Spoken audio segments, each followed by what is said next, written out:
স্বয়ং রূপঃ পদময়ং দদতি চ পদান্তিকম বন্দেহং শ্রীগুরো শ্রীযুতপদকমলম শ্রীগুরুণ বৈষ্ণবাঞ্চ শ্রীরূপম সাগ্রজাতম সহগণ রঘুনাথম নিতান্তম সজীবম সাদ্বৈতম সবদূতম পরিজন সহিতম কৃষ্ণ চৈতন্য দেবম শ্রী রাধা কৃষ্ণ পাদাম সগণ ললিতা শ্রী বিশাখানিতাম চ নমোয়ং বিষ্ণু পাদায় কৃষ্ণ পৃষ্ঠায় ভূতলে শ্রীমতে ভক্তি বেদান্ত স্বামী নীতি নামিনে নমস্তে सरस्वती देवे गौरवाणी प्रचारिणे विशेष शुद्धवादी पाश्चात्य देशकारिणे नमो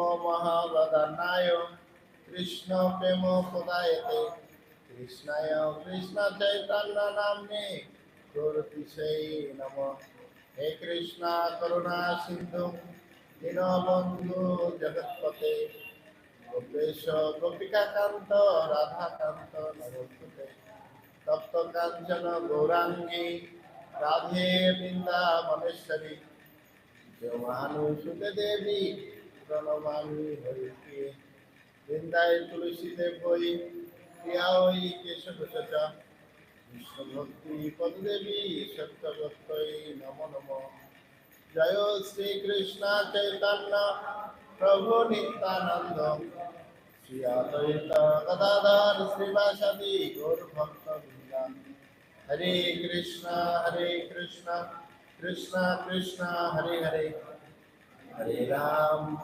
राम राम हरे हरे ओम नमो भगवते वासुदेवाय ओम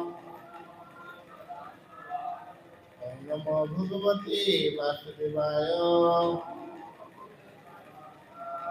नमो भगवते वासुदेवाय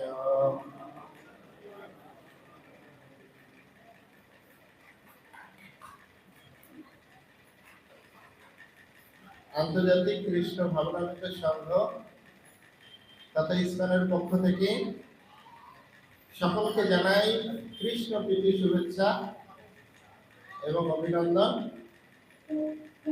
উপস্থিত মাতৃমণ্ডলী পিতৃমণ্ডলী সকলের ঠিকানা আমার বৈষ্ণবী প্রণাম বাঞ্ছা কল্পতরুভ্যশ্চ কৃপা সিন্ধু বৈবচ পতিতানাং পাবনেভ্য বৈষ্ণবেভ্যৈ নমো নমঃ। আপনারা যারা মন্দিরে এসেছেন তারা অত্যন্ত সৌভাগ্যবান এবং সৌভাগ্যবতী।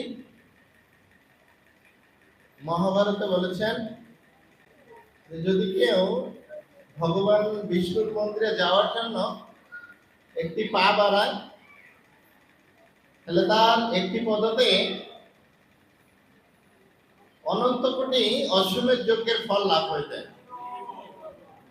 তাই আপনারা আপনাদের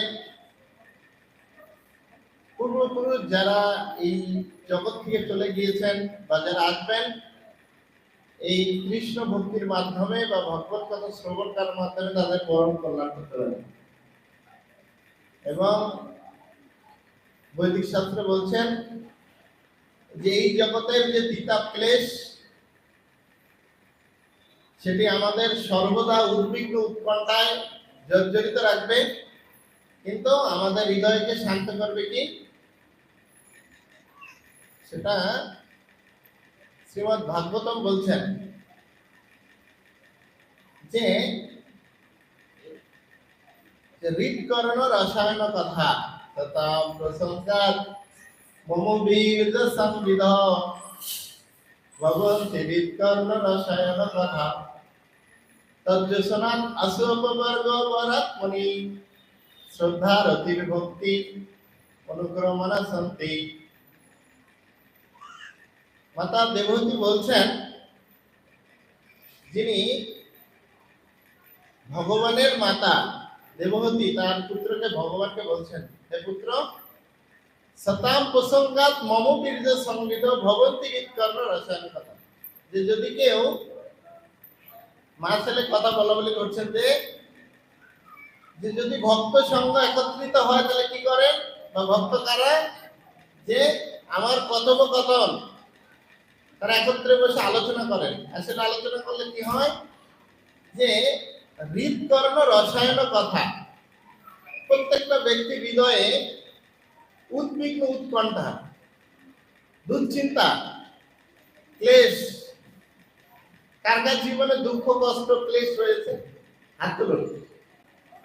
সবার জীবনে এই জগতে যে কোনো বস্তুর কাছে যাবেন, আমরা মনে করবো যে আমাদের উদ্বিগ্ন, উৎকণ্ঠা, দুঃখ কমিয়ে দিচ্ছেন, কিন্তু না, এই জগতের ধর্মই হলো যে প্রত্যেকটা বস্তু থেকে আমাকে দুঃখ পেতে হবে, প্রত্যেকটা বস্তু। তাই একমাত্র যদি কেউ হৃদকর্ণ রসায়ন কথা, যে যদি কেউ কৃষ্ণ কথা শ্রবণ করে তাহলে কর্ণের মাধ্যমে কৃষ্ণ প্রবেশ করবে। আর কৃষ্ণ শব্দের অর্থ হলো সর্ব আকর্ষক, সর্ব আনন্দময়।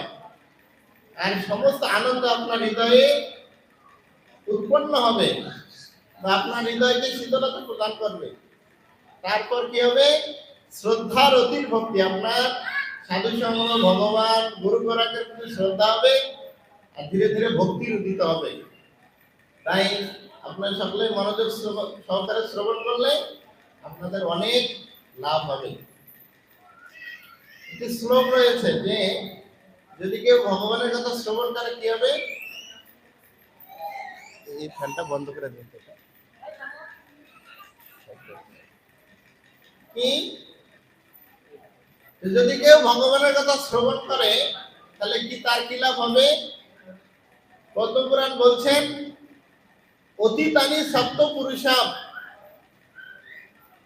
যে যাদের পিতা মাতা মারা গিয়েছেন বা পরলোকে গমন করেছেন, পিতা মাতা আত্মীয় স্বজন, 7 পুরুষ যদি কেউ মনোযোগ দিয়ে ভগবানের কথা শ্রবণ করে, তারা গোলক বৃন্দাবনের টিকিট পেয়ে যাবে। হরিবল। আর কি বলছেন, তাহলে আমাদের কি হবে, তাহলে চিন্তা করার দরকার নেই। ভবিষ্যৎ চতুর্দশ, আমরা যারা রয়েছি, যারা এখন রয়েছে 7 পুরুষ, এবং যারা জন্মগ্রহণ করেনি 7 পুরুষ, সকলেই গোলক বৃন্দাবনের টিকিট পেয়ে যাবে। হরিবল। এই জন্য সর্বোচ্চ সাধনের ভিতর প্রথম সাধন এবং খুব গুরুত্বপূর্ণ সাধন হলো কি, এই ভগবানের দিব্য কথা শ্রবণ এবং কীর্তন করা। তাই আপনারা সকলেই মনোযোগ দিয়ে শ্রবণ করবেন, যে আপনাদের জীবনে অত্যন্ত কল্যাণ হবে।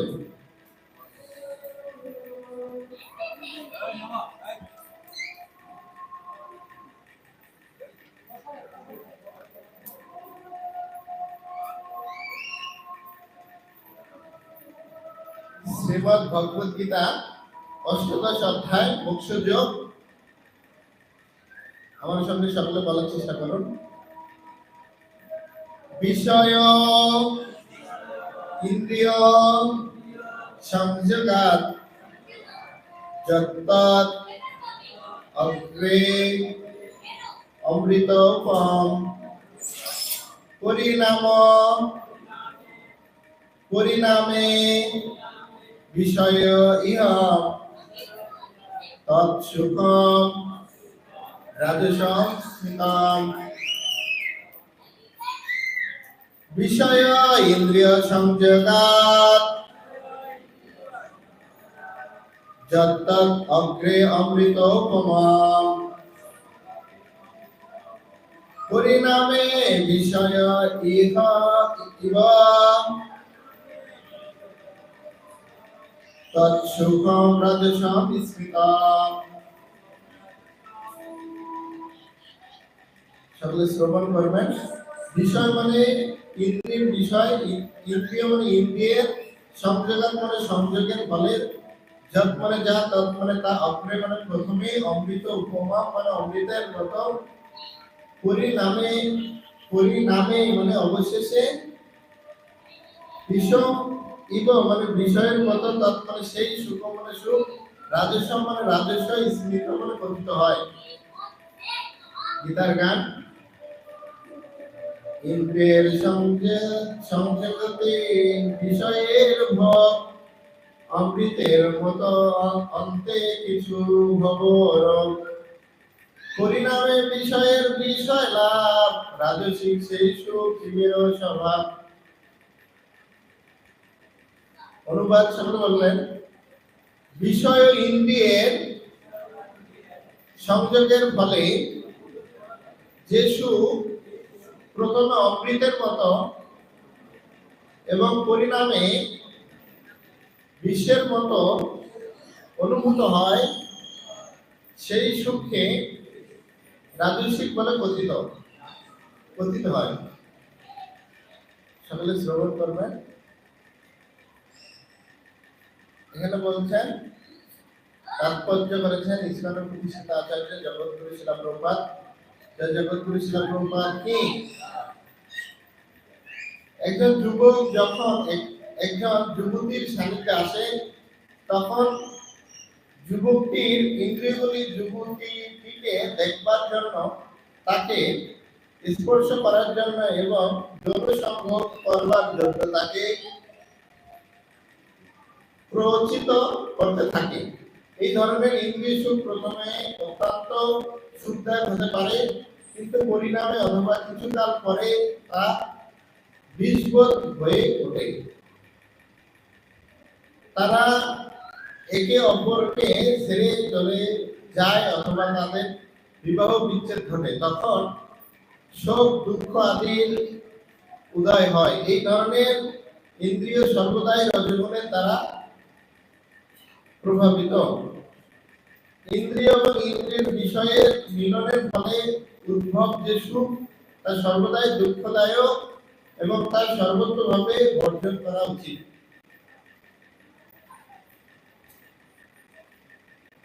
শুধু সম্মানিত ভক্তবৃন্দ, এই অধ্যায়ের নাম হলো মোক্ষযোগ।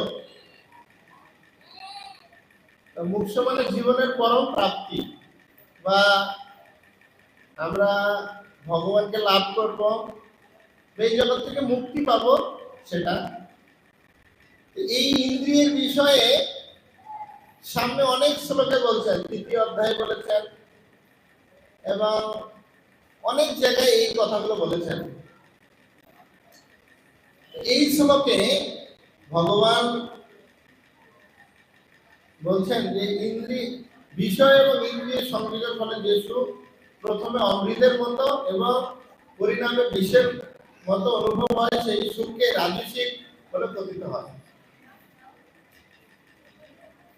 রাজসিক মানে রজগুণ, আর এই রজগুণের যার ভিতরে তিনটি গুণ রয়েছে, সত্য, রজ এবং তম। আপনি লক্ষ্য করবেন যে প্রত্যেকটা ব্যক্তির ভিতরে এই তিনটি গুণ বিদ্যমান। কেন? যে কোনো ব্যক্তি খুব ভালো আচরণ করছে, খুব সুন্দর মতো চলছে, কিন্তু যখন তার কোনো প্রকার যে একটু ব্যবসা বাণিজ্য বা যে কোনো কিছুতে লস হচ্ছে বা কোনো কিছু 19-20 হচ্ছে, তখন কি হচ্ছে? তিনি অনেক ক্রোধ প্রকাশ করছেন। আবার কোন সময় কি করছেন, যে তিনি একদম নিকৃষ্ট কাজ করছেন, আমরা দেখতে পাই।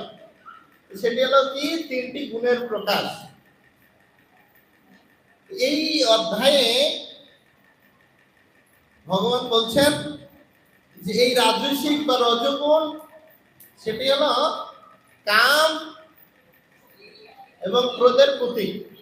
আপনারা একটা গীতার শ্লোক আছে, শুনেছেন যে কাম এসো ক্রোধ এসো রজগুণ সমদ্ভবা, মহাসন মহাপাত্মা বৃদ্ধি এবং ইহ বহির্নাম। অর্থাৎ এই কাম এবং ক্রোধের ফলে যখন মানুষের কাম থাকে, সেটা কিভাবে প্রকাশ হয়? ক্রোধের মাধ্যমে। আর এখানে বলছেন যে কি, এই রজগুণ সেটা হলো কামের প্রতীক। কিসের প্রতীক? কামের প্রতীক। কিন্তু এই জগতে প্রত্যেকটা জীবকে আমাদের সৃষ্টি করেছেন যে প্রত্যেকটা ইন্দ্রিয়ের ভিতরে কাম পরিপূর্ণ। কাম। কাম মানে বাসনা। কাম বাসনা কি? যে আমরা নিজে ভোক্তা হতে চাই, মানে কৃষ্ণকে ব্যতি রেখে আমরা নিজে ভোগ করতে চাই। গীতা ভগবান বলছেন ভোগ ঐশ্বর্য পোশাকটা নাম, যে আমরা কি করি, নিজেই সবকিছু ভোক্তা অভিমান করি বা ভোগ করতে চাই। এই সমস্ত বিষয়টি এখানে তুলে ধরেছেন কি, যে বিষয় ও ইন্দ্রিয় সংযোগের ফলে যে সুখ প্রথমে অমৃতের মতো, মূলত কিছু কিছু বস্তু, যেমন আমি কোনো একজন ব্যক্তি নিয়ে সমালোচনা করছি, কিন্তু আমি তাকে বিশ্বাস করে তার গোপনীয় কথা বলে দিলাম, কিন্তু তিনি কি করলো, সেই বড় ব্যক্তিকে সেই কথাটা লাগিয়ে দিল। আমি তাকে বলার সময় অমৃতের মতো অনুভব করলাম, কিন্তু পরবর্তীতে তার জন্য আমার জেল, জরিমানা, ফাঁসি, এটা হলো আগের অবস্থা এবং পরের অবস্থা। তো এখানে বলছেন যে বিষয় বিষয় যেমন চক্ষুগুলো কি করতে চায়, যে ভালো করলেও ক্ষতি নেই, খারাপ করলে ক্ষতি আছে, কিন্তু আমাদের ভালোটার প্রতি আসক্তি জন্মায় না। আমি বলতে পারবো না যে দর্শনার্থী থেকে গিয়েছি যে ভগবান আজকে কি কালারের ড্রেস পরেছেন। 100 জন ভক্তকে জিজ্ঞেস করলে কয়েকজন বলতে পারবেন যে ভগবান আজকে এই কালার ড্রেস পরেছেন। কিন্তু আমরা সাধারণত অনেক জিনিস দেখি, সেটা আমাদের মনে থাকে। আমরা এমন খারাপ বস্তু বা এমন কোনো অদৃশ্য দর্শন করি যেটা আমাদের মানে সারাটি জনম মনে থাকে, তাই কিনা? কিন্তু শাস্ত্র বলছেন আমি যেভাবে চিন্তা করব বা যেভাবে কার্য করব সেই অনুসারে আমার পরবর্তী জীবন গঠিত হবে। বুঝেছে?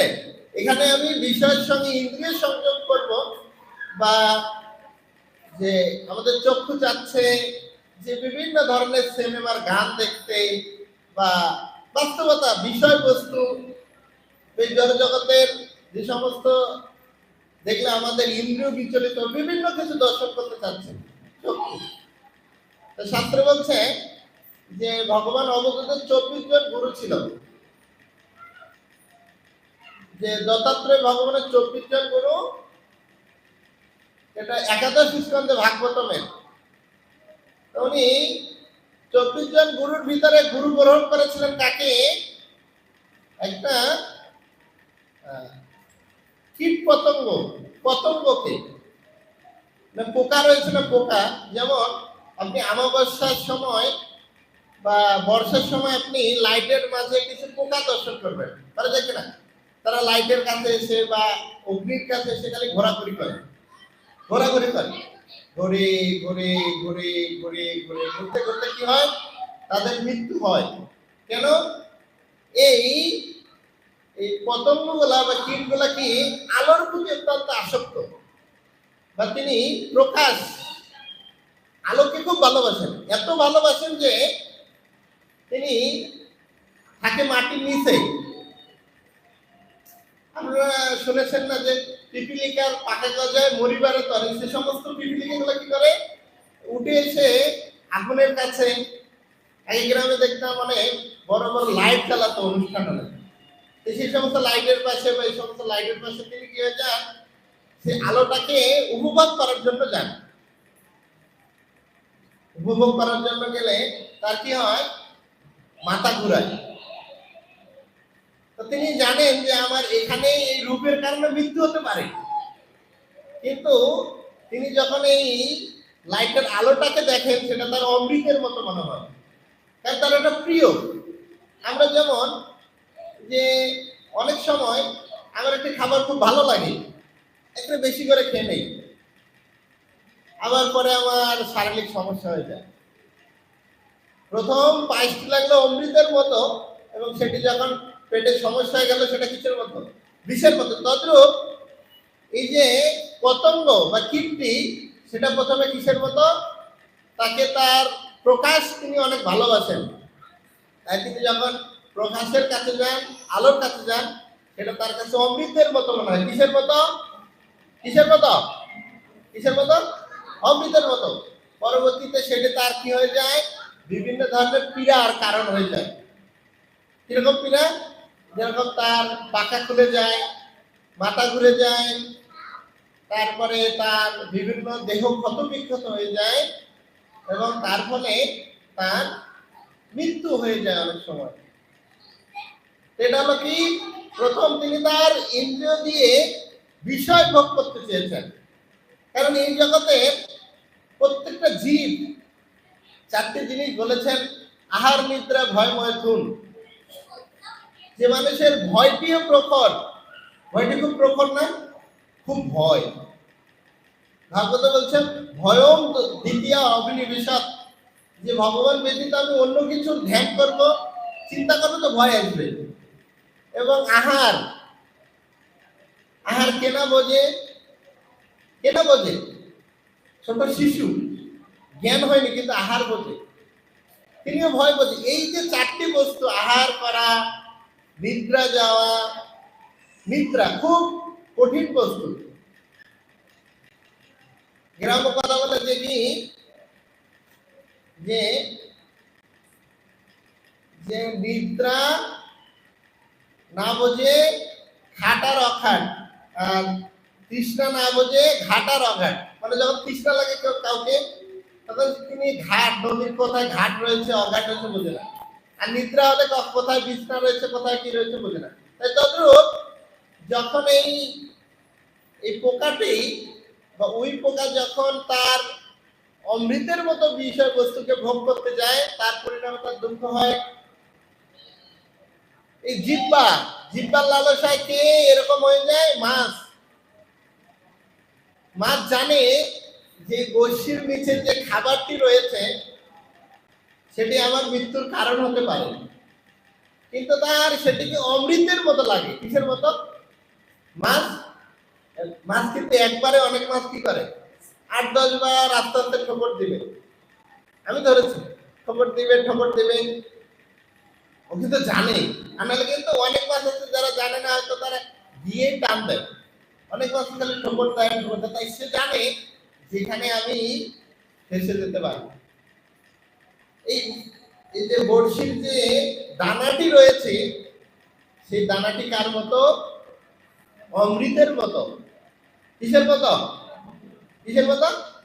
অমৃতের মতো। আর এটার ফলে তার কি হয়ে যায়? তার জীবনের দুঃখের সূচনা হয়। তারপর এবং প্রত্যেকটি ইন্দ্রিয়, যেমন হরিণ, হরিণ খুব চঞ্চল প্রাণী। তো হরিণের কিভাবে পতন হয়ে যায়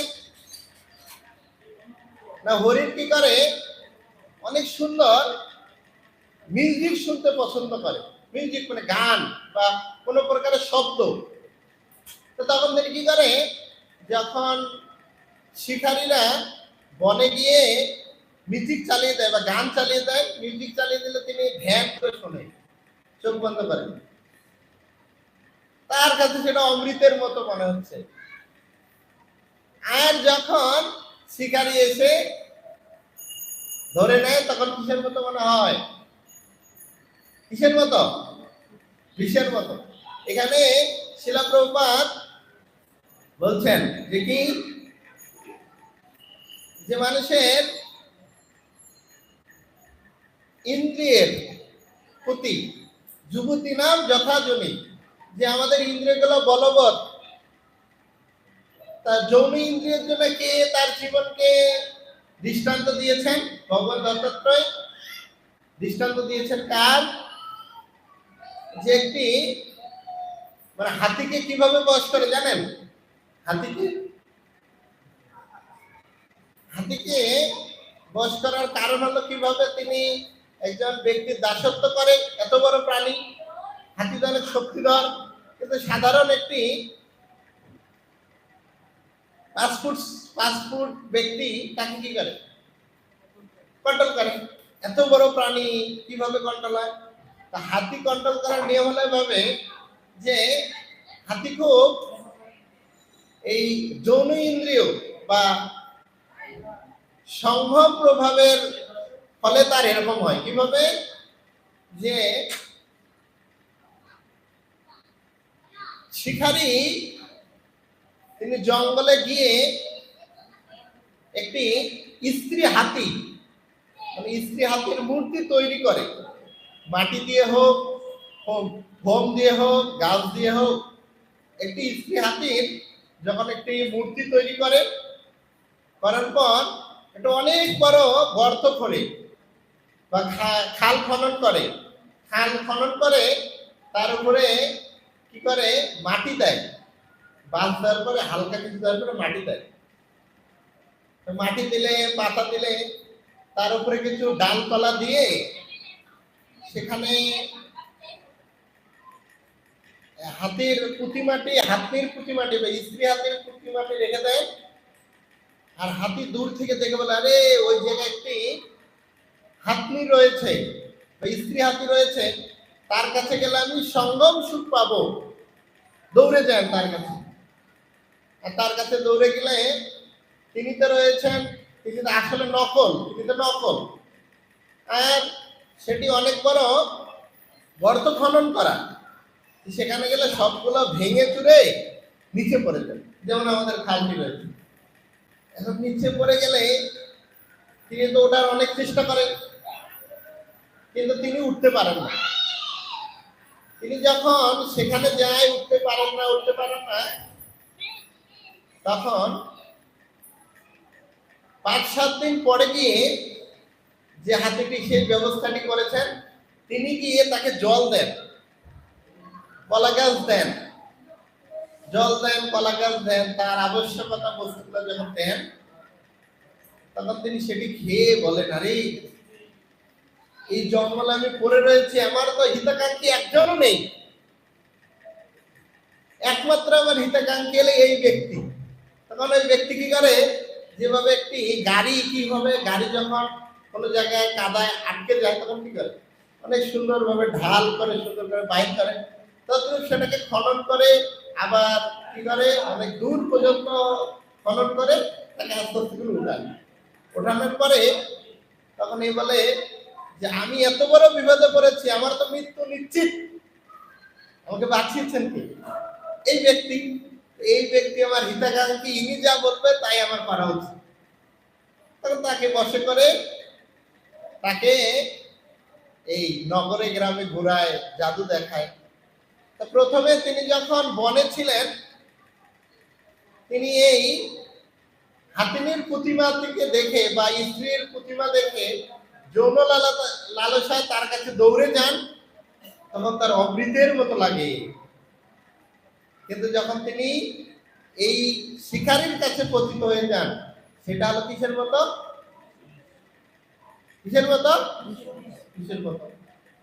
বুঝে গেছেন? এই জগতের একটি বস্তু না। এখানে তো কৌবাদ বলছেন যে একজন যুবক যুবতী, তা বলছেন যখন কোনো ব্যক্তির বিবাহ হয়, তা প্রথম হলো চন্দ্রমুখী, মানে শীতলতা দেয়, মানে বউয়ের এত স্নিগ্ধ হাসি। হ্যাঁ, তারপর যখন জল চাইবে তখন দুধ এনে দিবে, এত আদর। কিন্তু পরবর্তীতে কি হয়ে যায়, সেটা সূর্যমুখী হয়ে যায়, মানে তেজ শুরু হয়ে যায়, তেজ। পরবর্তীতে কি হয়ে যায়, সূর্যমুখী, চন্দ্রমুখী, তারপরে হলো জ্বালামুখী, পোড়ামুখী, এরকম আস্তে আস্তে পরিবর্তন হয়।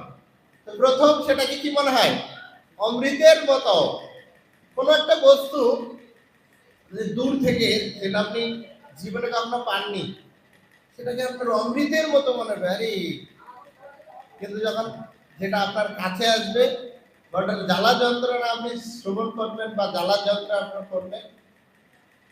যেমন আপনি একটা আইফোন কিনেছেন, আইফোনটা আপনার দেখতে অমৃতের মতো লাগতো, ব্যবহার করার জন্য আপনার ইচ্ছা অমৃতের মতো চাইতো, কিন্তু আইফোনটা আপনি কিনলেন, কিন্তু আপনার চার্জারটি নষ্ট হয়ে গিয়েছে, 3000 টাকা দিয়ে চার্জার কিনতে হবে। তাহলে এখন পকেটে নাই টাকা, রাতের বেলা ফোন না দেখলে ঘুম আসে না, 4000 টাকা দিয়ে আপনাকে কি করতে হবে? এই লকডাউনে গুলিস্তানে গিয়ে কিনতে হবে। তাহলে আপনি আইফোনের জন্য কত কি করলেন?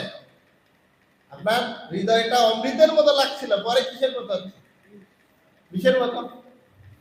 আর এই জগতে আমি একটা শ্লোক পড়ছিলাম, সেখানে লিখছেন যে অনেক বড় রাজা মহারাজা ইন্দ্রিয়ের ফলে প্রভাবিত হয়ে তাদের জীবনটি একদম গোল্লায় চলে গিয়েছে। একজন রাজা ছিলেন যার নাম হলো নহুষ। নহুষ রাজা অনেক ভালো পরিবারে তিনি জন্মগ্রহণ করেছেন, অনেক সুন্দর শাসন করেছেন। এক সময় ব্রহ্মা যখন বিভিন্ন ইন্দ্রদেব যখন বিভিন্ন অপরাধ করার ফলে এই জগতে এসেছিলেন, গুরুকে হত্যা করার পর, তখন স্বর্গ খালি হয়ে গিয়েছিল। তা ব্রহ্মাজি এই পৃথিবী থেকে সেই নহুষ এত সুন্দর রাজা ছিলেন, তাকে হাইরিং করে নিয়ে গেছিলেন স্বর্গে, স্বর্গে রাজা বানানোর জন্য। বুঝে গেছেন? হাইরিং করে বা তাকে ভাড়া করে নিয়ে গেছেন, তুমি স্বর্গের রাজা হবে। পৃথিবীর রাজা এত গুণ সম্পূর্ণ, তাকে স্বর্গে নিয়ে গিয়েছেন। আর স্বর্গে নিয়ে গেলে এই নহুষ রাজা সুন্দর শাসন করছেন। করতে করতে তিনি তার এই বিষয়ের সঙ্গে ইন্দ্রিয়ের সংযোগ হয়েছে। তিনি ইন্দ্রের পত্নী সতী দেবীকে বলছেন, আরে এ তো অনেক সুন্দরী, তাই ইন্দ্রের যে রাজার সিংহাসন সেটি আমার, তার পত্নীও আমার। যে বলছেন আপনার স্বামীর রাজ্য আপনার, এখন আপনিও আমার। ইন্দ্র কই গিয়েছে, মরে গিয়েছে না আছে না নাই, তাই আপনি আমাকে বিবাহ করুন। তো সতী দেবী হলো সতী নারী, তিনি বলছেন আরে এটা তো মহাবিপদ, তিনি তো রাজা, স্বর্গে থাকলে তো তার কথা শুনতে হবে। তিনি বলছেন ঠিক আছে, আমি কালকে আপনাকে জানাবো আমি কি করব। ঠিক আছে, গুরুদেবের কাছে গিয়েছেন, বৃহস্পতির কাছে, গুরুদেব আমি মহা বিপদে পড়েছি, আমাকে বলুন আমার কি করা দরকার। এই নহুষ রাজা আমাকে বিবাহ করতে চায়। এখন সতী দেবীর রূপ দেখে নহুষ রাজা অমৃতের মতো মোহিত হয়ে গিয়েছেন। পরবর্তীতে বৃহস্পতি বলছেন যে দেখো, তুমি বলবে যে আমি আপনাকে বিবাহ করতে পারি যদি আপনি সপ্ত ঋষি রয়েছেন, মহান মহান বৃদ্ধ ব্যক্তি, মহান সাধু, ভগবানের মহান ভক্ত, তাদেরকে দিয়ে যদি তুমি বরযাত্রীতে পালকিতে করে আসতে পারো, তাদের কাঁধে করে, মানে এই যে পালকির যে বেহারা নাকি বলে, তো বলছে তুমি কি করবে, এই সপ্ত ঋষিকে করে বা আপনি সপ্ত ঋষির কাঁধে করে যখন বিবাহ করতে আসবেন, তাহলে আমি আপনাকে বিবাহ করবো। বলছে ঠিক আছে, আমি তো রাজা, যে কোনো মনি ঋষি কেন যে কেউকে আমি আমার পালকি নিয়ে আসতে বলতে পারি, আমি তো রাজা। এই বিষয়ের ফলে অহংকার হয়ে গেছে, এক হলো সম্পত্তি, গাড়ি বাড়ি, অবসর, স্বর্গের রাজা, কত বিষয়। পরে কি হয়েছে, সপ্ত ঋষিকে বলেছেন আপনারা আমাকে পালকিতে করে বরযাত্রীতে নিয়ে যেতে হবে। তো সাধু মানুষ তেনাদপি শুনেছেন, তরুরপি কৃষ্ণ, ঠিক আছে, এ কি বলেছেন, উঠেছেন পালকিতে করে যাচ্ছেন। এই সপ্তঋষি তো বৃদ্ধ হয়ে গিয়েছেন, অনেক দূর পথ, সপ্তঋষি বৃদ্ধ, বলছেন স্বর্গের ভাষায় বলছেন, এই বুড়োরা স্বর্গ স্বর্গ স্বর্গ, তাড়াতাড়ি চলো তাড়াতাড়ি চলো। আর এরা তো বৃদ্ধ মানুষ হাঁটতে পারছেন না, ওজন ভালো লাগছেন। তার ভিতরে অমৃত পাওয়ার এত লালসা, তার ভিতরে শচী দেবীকে বিবাহ করার লালসা, বিষয় বাসনার লালসা পেয়েছেন, যে তখন তার মহা বিপদ, বিপদকালে বিপরীত বুদ্ধি, মানে বিপদে পড়লে বিপরীত বুদ্ধি হয়। সে কি করেছেন, পালকি থেকে নেমে, বয়োজ্যেষ্ঠ একজন ঋষি ছিলেন, সেই ঋষিকে কি করেছেন, লাঠি মেরেছেন, যে স্বর্গ স্বর্গ, তাড়াতাড়ি যাও তাড়াতাড়ি যাও, এত করে বলছি আমি রাজা, আপনারা তাড়াতাড়ি যাচ্ছেন না। যখন এই লাঠি মারছেন, সেই ভিগুমণিকে লাঠি মারলে ভিগুমণি দুর্বাসা ঋষিকে জানিস অভিশাপ দিয়ে দিয়েছেন,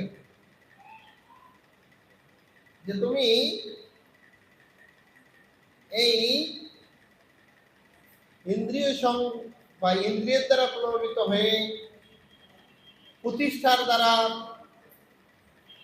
জর্জরিত হয়ে তুমি কি করছো, মুনি ঋষির চরণে অপরাধ করছো, লাথি মারছো। তাই তুমি বলছো না স্বর্গ স্বর্গ স্বর্গ, তাই তুমি সর্প হয়ে যাও। অভিশাপ দিতে জল ছিটা দিয়েছেন গায়ে, সঙ্গে সঙ্গে হয়েছেন রাজা, হয়ে গিয়েছেন স্বর্গে, আর একটি সর্প বা সাপ হয়ে এই পৃথিবীতে এসেছেন। তাই এখানে শিক্ষাটি হলো যে আমরা আমাদের যেটা ভালো লাগবে সেটাকে একটু বিচার করা উচিত। কেন বিচার করা উচিত? রাবণের, আমি আপনাদের এটা দৃষ্টান্ত বলছি, রাবণের যখন যুদ্ধ হয়েছে, যখন বিভীষণ, আমরা বলি বিভীষণ শত্রু, কিন্তু আসলে বিভীষণ শত্রু না, তিনি মহান ভক্ত। কিন্তু যার দৃষ্টিকোণ থেকে যেরকম, মানে রাবণের কাছে তিনি ঘরের শত্রু বিভীষণ, আমাদের দৃষ্টিকোণ থেকে তিনি কিন্তু মহান ভক্ত। না, তিনি ভগবানের সেবা করেছেন, যে আপনি রাবণকে মারতে চান, তিনি মরবে না, তার নাভিতে অমৃতের কলস রয়েছে, যখন তার নাভিতে তীর মারবেন, তার অমৃত কি হয়ে যাবে, শুকিয়ে যাবে, তারপর মৃত্যু হবে। তো যখন কালক্রমে এই রাবণের যখন পুরো শরীরে বাণ বা তীর নিক্ষেপ করেছেন, তখন মাটিতে শুয়ে পড়েছেন, মৃত্যুবরণ করেনি। সেই সময় রামচন্দ্র ভগবান লক্ষ্মণজিকে বলছেন যে দেখো, যাই হোক, রাবণ হলো অনেক বড় বেদজ্ঞ, অনেক তিনি ধর্ম, মানে অনেক কিছু জানেন, জ্ঞানী লোক, তার জীবনের উপলব্ধি শ্রবণ করে আসো। তা বলছেন, দাদা আপনি কি বলেন, এরকম মনে করছে, আরে যাকে আমরা তীর দিয়ে মারলাম, তার কাছে গিয়ে আমি বলবো আপনি আমাকে শিক্ষা দিন, কেমন লাগে না, বা আমাকে বলুন। তারপর আজ্ঞাবাহক ভাই, বড় ভাই গিয়েছেন তার কাছে, গিয়ে বলছেন, রাবণজি আমাকে আমাকে আপনার জীবনের উপলব্ধি বলুন। রাবণকে যখন এইভাবে বলেছেন, রাবণ মাথাটি ফিরিয়ে নিয়েছেন। লক্ষণ খুশি হয়ে দৌড়ে চলেছেন, আরে দাদা দাদা, লাকড়ি জ্বলে গিয়েছে, তার ভিতরে অগ্নি এখনো কমেনি, মানে তিনি মৃত্যুর শয্যায়, কিন্তু তার অহংকার কমেনি। বলছে, কেন কি হয়েছে? আমি যে বললাম আমাকে জ্ঞান দিন, আমাকে দেখে তিনি মাথাটা ঘুরে নিল। বলছে, তুমি গিয়ে কি বলছিলে তাকে? যে বলছি, বলছে না, জ্ঞান গ্রহণের পদ্ধতি এইটা না। পদ্ধতি কি? তৎকৃতি প্রণিপাতেন, তার কাছে গিয়ে প্রণাম করতে হবে, মাথা নত করতে হবে, তখন তোমার কাছে জ্ঞান দেবে। আবার যাইতে মন চায়নি, আবার একবার দুটো করে দিয়েছে, গিয়ে তিনি কিন্তু ভালোবাসতেছে না, ধরুন এটা অসুখ জঘন্য কথা কেন। তারপরে পায়ের নিচে দাদা বলেছেন, পায়ের নিচে বলেছেন, বসে প্রণাম করে বলছেন, রাবণজি মহারাজ, কৃপা করে আপনি আমাকে আপনার জীবনের উপলব্ধি বলুন। তো তখন রাবণ বলছেন যে দেখো, আমার অনেক উপলব্ধি রয়েছে, দুটো উপলব্ধি সার বস্তু তোমাকে বলবো, দুটা বলবো, বেশি বলবো না। সার বস্তু কি? যে দেখো, তোমার জীবনে যদি কখনো ভালো বুদ্ধি মাথায় আসে, তাহলে সেটা 1 সেকেন্ড দেরি করবে না, সঙ্গে সঙ্গে করে নেবে। বলছেন, আমি তো এত কম কথায় বুঝতে পারি না, আপনি বাস্তবতা বলুন আমাকে। রাবণ বলছে, দেখো, আমি জীবনে চেয়েছিলাম, সমস্ত রাজ্যবাসীকে বলেছিলাম যে তোমরা পাপ করো, পাপ করলে আমি স্বর্গের সিঁড়ি বানিয়ে দেব, আর তোমরা হেঁটে হেঁটে স্বর্গে যাবে, তোমাদের কোনো পাপ পুণ্যের বিচার হবে না। এই সামর্থ্য ছিল রাবণের। তিনি সমস্ত দেবদেবীদের তার বাড়ির বিভিন্ন কাজ করাতেন, তার ভয়ে সবাই কাঁপত, তার বললেই হয়ে যায়, তো কোনো ব্যাপার না। কিন্তু তিনি আজ না কাল, কাল না পরশু, পরশু না টরশু করতে করতে যে আজ আমার মরণ মুখ, আমি যদি স্বর্গের সিঁড়ি বানাতাম, আজকে আমার মৃত্যুর পর কিভাবে জানবে, আমি নিজেও স্বর্গে উঠে যেতে পারি। আমি দিয়েছিলাম সমুদ্রের জলকে, নোনা জলকে মিষ্টি বানাতে, যাতে সবার উপকার হয়। কিন্তু আজ না কাল এভাবে আমার জীবনের অন্তিম সময় গেল, ভালো কাজ করতে পারলাম না। আর আমি যদি স্বর্গের সিঁড়ি বানাতাম, সবার আশীর্বাদ পেয়ে, আমাদেরও আশীর্বাদ পেত, যদি একটা স্বর্গের সিঁড়ি থাকতো, আমরা যা যা করি, যে কিছু করি, বৃদ্ধ হয়ে গেলে কিন্তু স্বর্গের সিঁড়িতে উঠে চলে যাইতে যেতে বলতে, রাবণ মহারাজ কি জয়, তার জন্য স্বর্গে আশীর্বাদ হতো, পূর্ণ হতো। তখন সেটা বুঝলাম। তাহলে দ্বিতীয়টা কি? দ্বিতীয়টা যে যদি কখনো খারাপ বস্তু তোমার মনের ভিতরে আসে, খারাপ চিন্তা, তাহলে অনন্ত কোটিবার সেটাকে নিয়ে ভাববে, সময় দিবে দীর্ঘদিন, সেটা করবো কিনা। ধরুন আপনার মনে একটা খারাপ বিচার আসলো, আপনি করবেন, পরে যদি আপনি সেটাকে বেশিক্ষণ ওয়েটিং করেন, তাহলে সে আপনার ভালো বুদ্ধি চলে আসবে, তখন আপনি না না না না এটা পাপ। তা কি হয়েছে যে আমার জীবনের লাস্ট পর্যন্ত খারাপ কাজ যদি কখনো মনে আসে, তাহলে তুমি সেটা বহুক্ষণ চিন্তা করার পর করবে। হচ্ছে প্রমাণ দিন, প্রমাণ ছাড়া তো বিশ্বাস করা যাবে না। কি হয়েছে? তা বলছে, আমার বোন নাক কাটে গিয়েছিল, নাম কি? সুবর্ণা। তিনি আমাকে এসে বললেন যে দাদা দাদা, তোমার জন্য একজন সুন্দরী রমণী দেখেছিলাম জঙ্গলে, আর তোমাকে বাসি আমি, সেই সুন্দরী রমণী তোমার জন্য নিয়ে আসতে গিয়ে আমার আজ দিয়ে নাকের এই অবস্থা। রাবণ এই কথা শুনে, আরে আমার বোন আমাকে এত ভালোবাসে, কিন্তু এই সুবর্ণাকে কি করেছেন, কথাটাকে ঘুরিয়ে দিয়েছেন। তিনি তার নিজের পতির জন্য তিনি গিয়েছেন অমৃত পাওয়ার আশায়, পরে বিষ হয়ে গিয়েছেন, নাক কেটে গিয়েছেন। এটাকে কি করেছেন, ঘুরে বলেছেন যে আমি আমার, ওটা ওই সাবজেক্ট বলেনি যে আপনার জন্য একটা রমণী আনতে গিয়েছিলাম, আর তারা আমার নাকটা কাটি দিল। দাদা এসব কোনো কিছু আমি বিচার না করে সঙ্গে সঙ্গে দিয়েছি। হ্যাঁ, এত বড় স্পর্ধা। তাহলে এই যে আমি বিবেচনা না করে এই কাজটি করতে গেলাম, আবার কি হলো? পতন, মৃত্যু। তাই আমাদের প্রত্যেকটা ইন্দ্রিয় মানে কি হওয়া উচিত? যে আমরা কৃষ্ণ নাম জপ করছি, শাস্ত্র বলছে একবার নাম নিলে সর্বপাপ হয়, আরেকবার নাম নিলে হয় প্রেমের উদয়। মানে প্রেম মানে কি? যে প্রেম একটি এমন বস্তু, এমন সূত্র যে কৃষ্ণ আপনার কাছে চলে আসবে, প্রেম রূপী রশি টেনে নিয়ে আসবে আপনাকে কৃষ্ণ। কিন্তু আমি ভক্তি করছি, কিন্তু কৃষ্ণ আকর্ষণ করছে না। তার মানে কি? আমার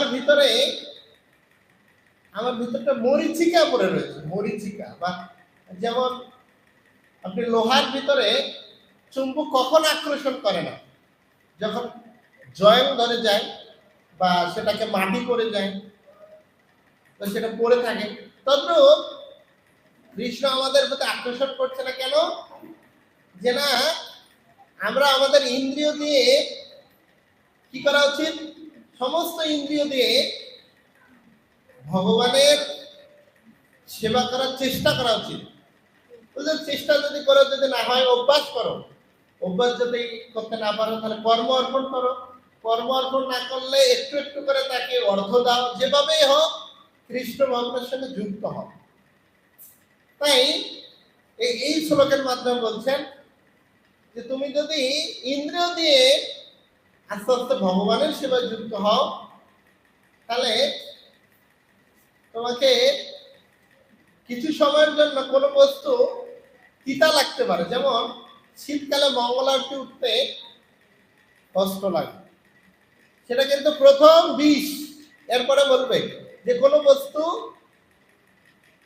সত্য গুণ কি? যে প্রথম বিষের মতো, পরে অমৃত। 16 মালা জপ, হরে কৃষ্ণ হরে কৃষ্ণ, ভালো লাগে না, এত ক্লান্ত, আর জপে করবেন বিষ। কিন্তু আপনি যখন হরিনাম জপ করবেন, গোলক বৃন্দাবনে আপনার কি হবে? গৃহ নির্মাণ হবে। এখন বিষ, পরে অমৃত।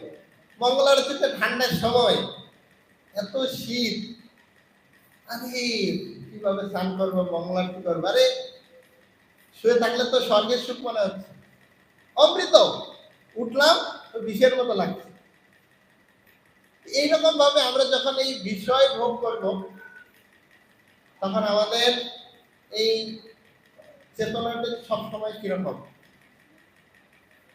এখানে যে শ্লোকটি বলছেন, বিষ্ণু পুরাণে বলছেন যুবতী নাম যথাজনী, জুনাম তো যুবতী যথা মনের অবন্তে তৎপত মন মেয়ের অবতার তৈ। বিষ্ণু পুরাণে এই সম্বন্ধে বলছেন যে মনে কিছু নেবেন না, শাস্ত্রের শ্লোক বলছি যে একজন নারী গেলে পুরুষের মন আকৃষ্ট হবে, পুরুষ গেলে নারীর মন আকৃষ্ট হবে, কিন্তু এইরকম আমাদের ভগবানের প্রতি আকৃষ্ট হবে। আর এই শ্লোকের অর্থ হলো কি? যে কৃষ্ণ ব্যতীত, কৃষ্ণ হল সমস্ত রসের আধার, অমৃতের আধার। দেখেন না, আপনারা বলেন চরণামৃত, চরণামৃত, প্রসাদ অমৃত, কথা অমৃত। এই কথা অমৃত আমাদের কি হয়?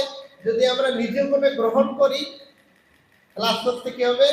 সেটি আমাদের অমরত্ব লাভ করবে, গোলক বৃন্দাবনে আমরা প্রবেশ করতে পারবো। কিন্তু এ সমস্ত বিষয় আমাদের তিতা অনেক সময় মনে হয়, যে আমি যাব এখন যে বিভিন্ন ধরনের বন্ধুদের সঙ্গে আড্ডা দিব, সেটা আমার অমৃতের মতো মনে হয়। সেখানে বসে একটু ভগবত কথা শুনবো,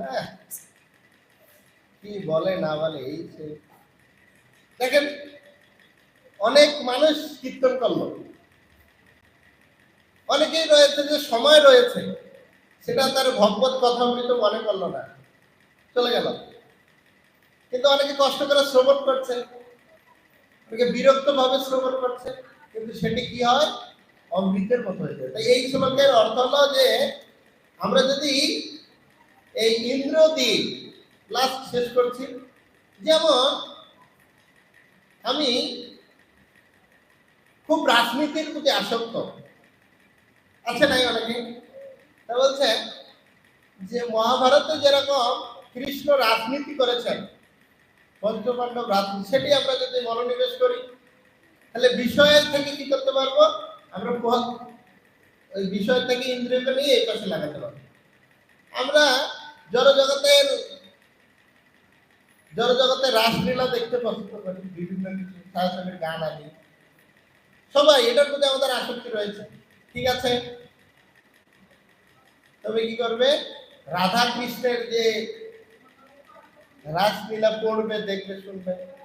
তবে কাব্যের প্রতি আসক্ত, পড়াশোনার প্রতি আসক্ত, মহাভারত রামায়ণের প্রতি, এভাবে আমাদের চেতনাকে আমরা বন্ধ করতে পারবো না যদি আমরা বিষয়ে দিকে না নিয়ে যদি আস্তে আস্তে চেষ্টা করি। খুব কঠিন, এটা খুব সহজ না, খুবই কঠিন। আর আমরা যখন খারাপ বস্তুতে নিয়ে যাব, পাপ করলে বা পাপ প্রবৃত্তি আমাদের এই ইন্দ্রিয়গুলো নিয়ে যায়, তাহলে হৃদয় কালো হবে। আর যদি আমরা কালো মানে দুঃখ, অন্ধকার, প্রবলেম, সমস্যা, আর যদি আমরা ইন্দ্রিয়কে ভগবানের প্রতি, ভগবানের সেবার জন্য নিয়োজিত করি, তাহলে আমাদের ইন্দ্রিয়গুলোকে হবে জ্ঞানের প্রকাশ হবে, আমরা ভগবানকে আকর্ষণ করতে পারবো, এবং অল্প একটু হরিনাম করলেই বিষয় বাসনা থেকে মুক্ত হয়ে গোলক বৃন্দাবনে চলে যেতে পারবে। হরে কৃষ্ণ কৃষ্ণ কৃষ্ণ হরে হরে, হরে রাম। এই বিষয়ে যদি কারো কোনো প্রশ্ন থাকে আপনারা বলতে পারেন, বা ধর্মীয় কোনো বিষয়ে প্রশ্ন থাকে বলতে পারেন। প্রশ্ন আছে? আছে? নাই? ঠিক আছে, সকলে আমাকে আশীর্বাদ করবেন। যে সমস্ত কথাগুলো বলেছি আমি যদি আমার জীবনে পালন করতে পারি। সকলে ভালো থাকবেন, সুস্থ থাকবেন, সাবধানে থাকবেন, আমাকে আশীর্বাদ করবেন। হরে কৃষ্ণ কৃষ্ণ